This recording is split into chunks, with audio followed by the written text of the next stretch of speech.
Have you noticed how certain things that used to bother you just don't anymore? As we move through our 60s and beyond, something shifts. What once kept us up at night, how we looked, how others saw us, whether we were doing enough, starts to lose its grip. You might wake up one morning and realize that the pressure to prove, please, or perform just doesn't make sense anymore. In this video, we're exploring 12 things that simply don't matter after 61. These aren't just petty annoyances or passing thoughts. They're deeply rooted habits and worries that quietly shaped your younger years. But now they deserve a second look because letting go of them doesn't mean giving up. It means stepping into a life that feels lighter, clearer, and far more your own. So if you ever felt like you were carrying invisible weight, this might just be the moment you put it down. Whether it's old expectations, social rules, or self-imposed pressure, you'll likely find that life after 61 is less about holding on and more about knowing what to release. Stay with me until the end, because by the time we reach number 12, you might see your current season of life in a very different light. Not as a decline, but as a quiet return to what truly matters. Now let's get started. Number 1, what others think of you. One of the first things that stops making sense after 61 is worrying about what people think of you. In your younger years, it was almost second nature, wondering if you were being judged, measuring your decisions against what others might say, or holding back because you didn't want to be seen the wrong way.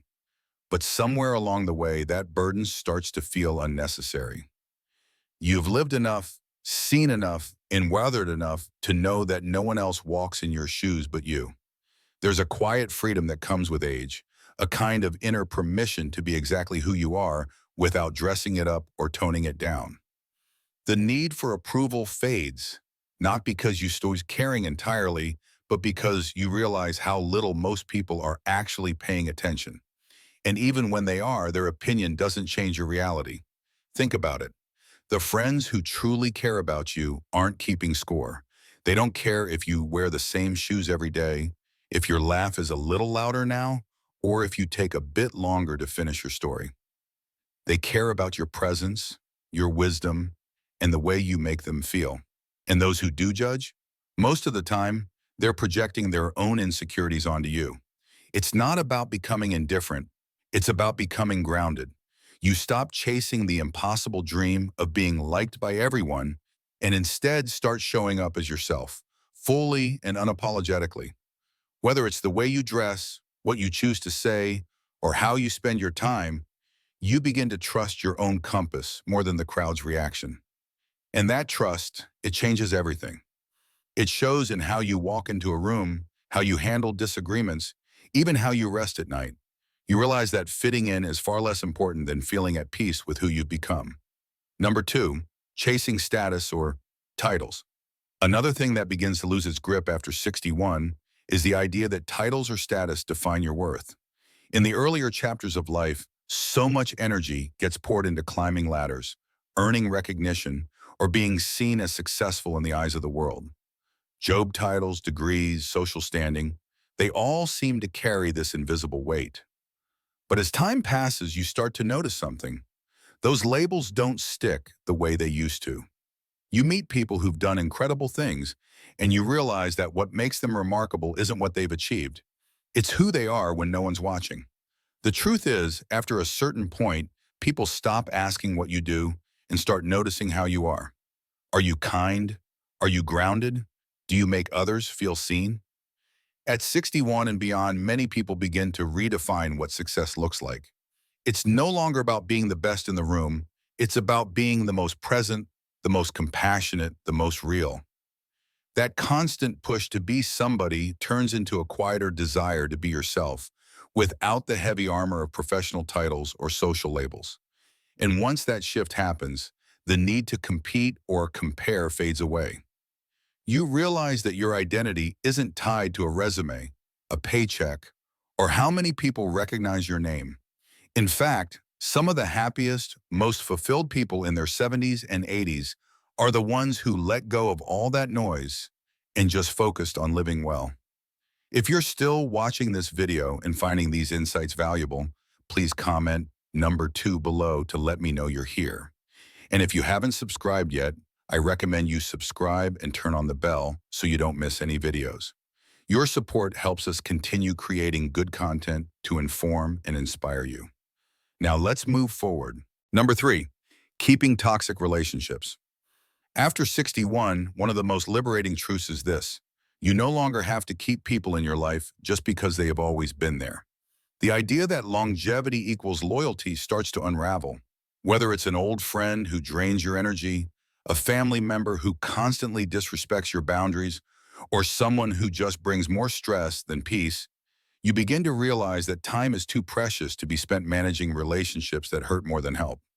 In your earlier years, there might have been reasons to hold on: fear of being alone, guilt, habit, or a sense of obligation. But with age comes clarity.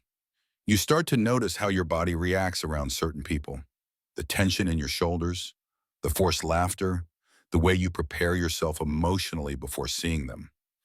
And slowly you begin to ask, why am I still doing this?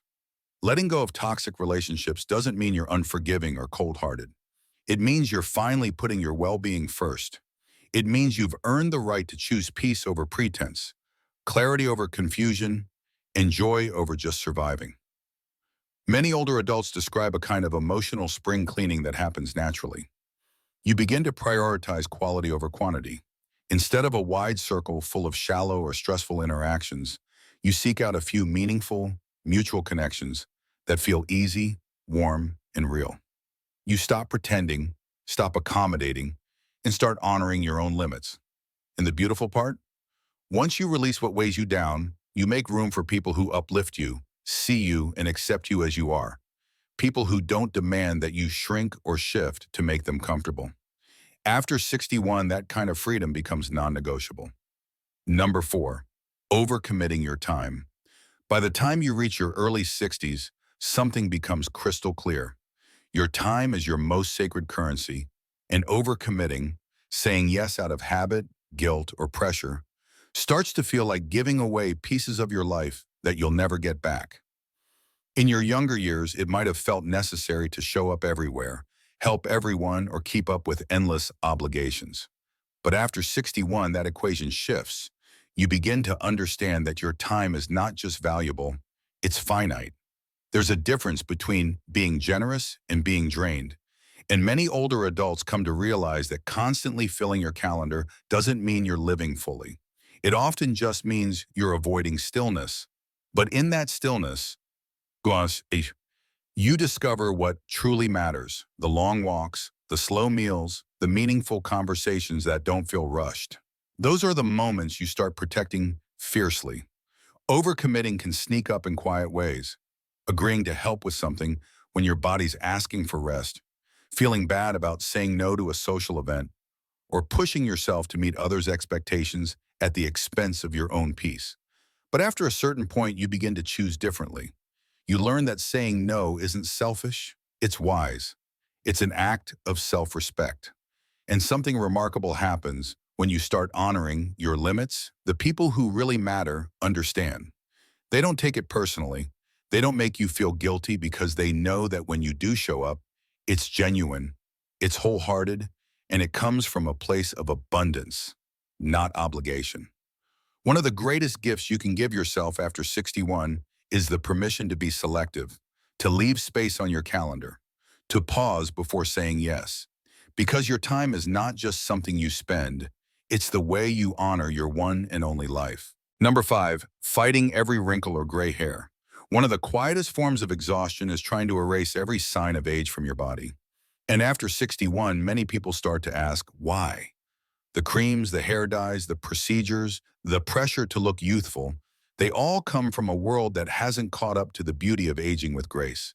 But you're not here to chase the standards of a 30-year-old. You've earned every line, every silver strand, every mark that tells your story. That's not to say you stop caring about how you present yourself, but there's a difference between self-care and self-war, between honoring your body and being at war with it. After a certain age, you begin to realize that aging isn't something to be fixed. It's something to be understood, to be respected, even celebrated. There's a certain radiance that comes from someone who's made peace with the mirror, who no longer apologizes for growing older, but instead carries themselves with pride, humor, and warmth. And when you let go of the idea that you have to hide your age, something remarkable happens. You become more magnetic, more real, more you. The irony is people aren't drawn to perfection. They're drawn to presence. And when you stop trying to turn back the clock, you start turning up the volume on everything that's uniquely you. So if you've spent years trying to look younger just to feel enough, let this be your permission to stop. You are not less because your skin has changed or your hair has grayed. You are more seasoned, more soulful, more whole. And nothing about that needs covering up. If you're still watching this video and finding these insights valuable, please comment number 5 below to let me know you're here. And if you haven't subscribed yet, I recommend you subscribe and turn on the bell so you don't miss any videos. Your support helps us continue creating good content to inform and inspire you. Now let's move forward. Number 6, forcing yourself into uncomfortable trends. After 61, the idea of keeping up with every trend, whether it's in fashion, technology, lifestyle, or even speech, begins to feel, well, ridiculous. In your younger years, there might have been a pressure to stay relevant, to fit in with what was current or popular. But over time, you come to realize that comfort, ease, and authenticity carry far more weight than being trendy. You stop buying clothes that look good on mannequins but feel awful on your skin. You stop downloading apps you don't care about just to seem with it. And you stop twisting yourself into whatever shape society says is acceptable this season. Instead, you begin choosing what feels right for your body, for your rhythm, for your life.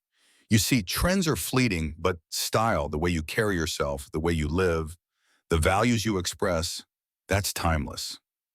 Some of the most compelling people in their 60s, 70s, and beyond are the ones who know exactly what works for them, not because it's new, but because it's true. True to who they are, what they've lived through, and what they actually care about. Trying to keep up with everything only leads to exhaustion and disconnect.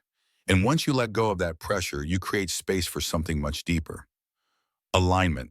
You begin to ask better questions, not what's in, but what matters. Not will this impress someone, but does this feel like me? That shift brings a quiet joy. You walk into a room and feel at home in your own skin. You dress not for the eyes of others, but for the dignity of self. You live by your own rhythm, not the ticking clock of trend cycles or external approval. And in doing so, you send a quiet message to everyone around you. This is what it looks like to age with integrity. Number 7, holding grudges. Something happens after you have lived a few decades. You begin to see how much space bitterness can take up. And by the time you reach your 60s, holding grudges starts to feel less like strength and more like an anchor. You realize that the energy it takes to stay mad, to replay old arguments in your mind, or to carry a resentment through the years, it's just not worth what it costs you. In your younger days, maybe it felt necessary, like you had to hold on to that memory, that slight, that injustice as proof that you were wronged, that it mattered, that your feelings were valid. But with age comes perspective, and part of that perspective is realizing that forgiveness isn't always about the other person. It's about freeing yourself. When you hold a grudge, you're the one carrying it. You're the one who feels it every time you hear their name or recall the moment. And slowly you begin to ask yourself, is this how I want to spend my days? Not out of denial or pretending things didn't hurt, but from a place of choosing peace over poison. Letting go doesn't mean you excuse the behavior. It doesn't mean you have to reconcile. It means you refuse to let what happened in the past steal one more moment of your present. And when you reach this season of life, that becomes a powerful choice to prioritize inner calm over keeping score. Many older adults describe forgiveness as an unexpected gift they gave themselves. They say things like, I didn't realize how heavy it was until I finally set it down. And it shows in their face, their health, the softness of their presence. You can see the difference between someone who's made peace and someone who's still fighting old battles. So if there's something you've been holding on to, maybe it's time, not because they deserve it, but because you do. Number 8, apologizing for your boundaries. After 61, you start to realize that setting boundaries isn't selfish. It's essential. And perhaps even more importantly, you see that explaining or apologizing for them is no longer necessary. For much of life, especially if you were raised to be agreeable, helpful, or nice, you might have felt the need to soften your no, justify your rest, or over-explain your choices just to avoid disappointing others. But with time comes wisdom. You begin to see that constantly overextending yourself just to avoid conflict or rejection slowly erodes your sense of peace.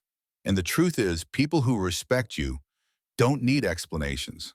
They understand that a boundary isn't a rejection. It's an act of clarity.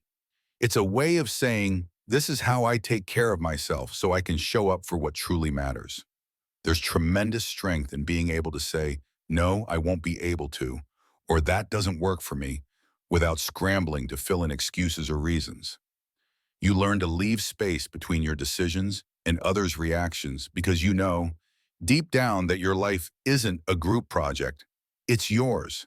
And something beautiful happens when you stop apologizing for your needs. People start meeting you where you are, not where they expect you to be. You model a kind of self-respect that invites healthier relationships. You begin to attract others who value mutual understanding, not constant access. Even in simple moments, deciding not to answer a call late at night, turning down an invite when you need rest, or protecting quiet time in your day. You stand firm without guilt, not because you've hardened, but because you've softened toward yourself. After 61, boundaries aren't barriers, they're lifelines. They help you preserve your energy, your joy, and your ability to show up authentically. And when you stop apologizing for them, you finally give yourself the room to breathe. If you're still watching this video and finding these insights valuable, please comment number 8 below to let me know you're here. And if you haven't subscribed yet, I recommend you subscribe and turn on the bell so you don't miss any videos. Your support helps us continue creating good content to inform and inspire you. Now let's move forward. Number 9, proving your productivity. There's a silent race many people run for decades. The race to be seen as productive, to always be doing, to have something to show for every hour. But after 61, that race starts to look different. The urge to prove your worth by how busy you are begins to feel empty. You start to understand that busyness isn't the same as meaning, and doing more doesn't always lead to living better. In younger seasons of life, productivity often defined identity. You might have felt validated when your calendar was full, when you checked off to-do lists, or when others praised your hustle. But now you start to value space, stillness, time to think, time to simply be without needing a reason. What once felt like accomplishment may now feel like noise. You find yourself craving depth instead of pace, choosing to pour your attention into one meaningful thing instead of a dozen rushed ones. Whether it's tending to a garden, writing a letter by hand, or just sitting on the porch as the sun sets. These slower rhythms aren't a sign of idleness. They're a return to what matters. And here's the truth. You've already proven yourself through years of showing up, working hard, giving, sacrificing. You don't need to keep proving that your time is valuable. It is, whether you're producing or resting, fixing, or simply watching the world go by. Letting go of that internal scoreboard opens the door to a deeper kind of presence. You begin to measure your days not by how much you've accomplished, but by how alive you felt doing it. Not by what got done, but by what was felt, noticed, shared. After 61, productivity becomes a tool, not a ruler. You use it when it serves you, and when it doesn't, you finally feel free to put it down. Number 10, keeping silent about what matters. There comes a point, often after 61, when staying quiet no longer feels wise. It feels like a waste. For much of life, you might have held your tongue to keep the peace, avoid awkward moments, or because you didn't feel it was your place. But now you start to understand that your voice is one of the most powerful tools you have, and withholding it costs more than it used to. Whether it's speaking up in a doctor's office, having a hard conversation with family, or simply saying, that's not okay, your willingness to speak truth becomes less about confrontation and more about clarity. It's not that you enjoy conflict. It's that you've seen what happens when things go unsaid. Misunderstandings grow, resentments harden, opportunities for connection slip away. You've lived enough to know that sugarcoating doesn't serve anyone. So you start choosing honesty over harmony. Kind honesty, grounded honesty, but honesty nonetheless.